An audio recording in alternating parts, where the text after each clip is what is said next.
Assalamualaikum anak-anak soleh dan soleha, selamat pagi. Jumpa kembali dengan Ibu Ika dalam mata pelajaran PPKN. Alhamdulillah hari ini kita sudah memasuki KD 3.4. Materi kali ini adalah tentang semangat kebangkitan nasional tahun 1908. Mari kita memulai mapel hari ini dengan membaca lafaz basmalah. Bismillahirrahmanirrahim. KD 3.4 berbunyi menganalisa makna dan arti kebangkitan nasional 1908 dalam perjuangan kemerdekaan Republik Indonesia. Kalian bisa melihat dua potret kondisi bangsa Indonesia sebelum tahun 1908.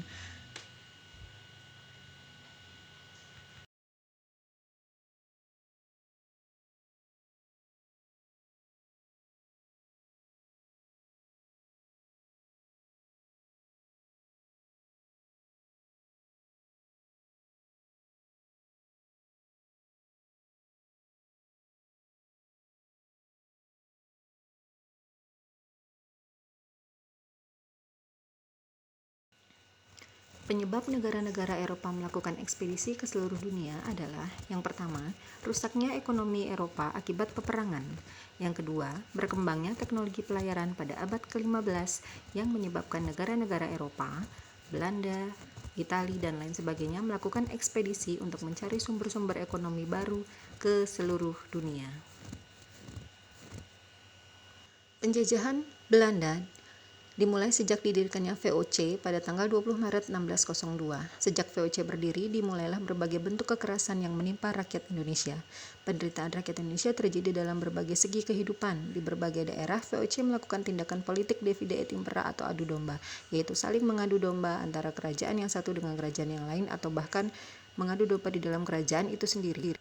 Bentuk kekejaman Belanda dalam menjajah bangsa Indonesia itu yang tercatat dan cukup besar ada dua. Yang pertama adalah kerja paksa atau rodi, dilakukan pada masa pemerintahan Gubernur Daendels pada tahun 1808 sampai 1811. Kerja paksa rodi ini ditujukan untuk membangun jalan raya sepanjang Pulau Jawa dari Anyer sampai Panarukan untuk kepentingan militer Belanda, sehingga mengakibatkan rakyat Indonesia menderita.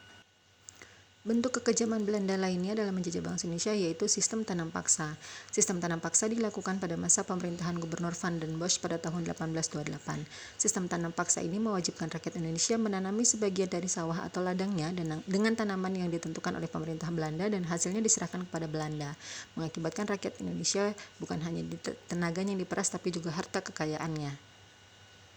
Kekejaman yang dilakukan oleh bangsa Belanda pada akhirnya menyadarkan rakyat Indonesia untuk melakukan perlawanan. Tercatat beberapa daerah melakukan perlawanan melawan Belanda yang dipimpin oleh ulama dan atau kaum bangsawan. Penderitaan dari bangsa Indonesia juga menyadarkan beberapa orang Belanda yang tinggal atau pernah tinggal di Indonesia. Salah satu di antaranya adalah Mr. Van Deventer mengusulkan agar pemerintah Belanda menerapkan politik balas budi yang terdiri dari edukasi, transmigrasi, dan irigasi.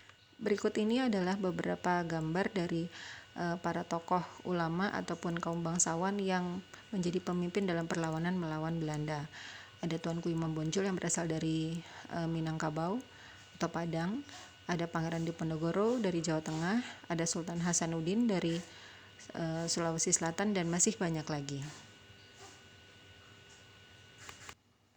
Tiga orang tokoh Belanda yang bersimpati akan perjuangan rakyat Indonesia yaitu Baron van Hove, Edward de Wisdekker, dan Mr. Van Deventer. Ketiga tokoh inilah yang kemudian menyadarkan pemerintah Belanda untuk melakukan politik balas budi. Tapi ternyata politik balas budi tersebut bukan untuk kepentingan rakyat Indonesia tapi untuk kepentingan bangsa Belanda itu sendiri. Cukup sekian materi hari ini. Kalau kalian ada yang kurang jelas, boleh tanya via Japri WA ke Ibu Ika ya.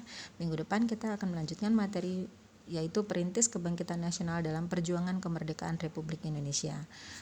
Kalian boleh baca dulu bukunya melalui file PDF yang sudah Ibu bagikan ke wali kelas semester 1 kemarin. Dan mari kita tutup materi kita kali ini dengan mengucapkan lafaz hamdalah. Alhamdulillahirrabbilalamin. Semoga bermanfaat. Wassalamualaikum warahmatullahi wabarakatuh.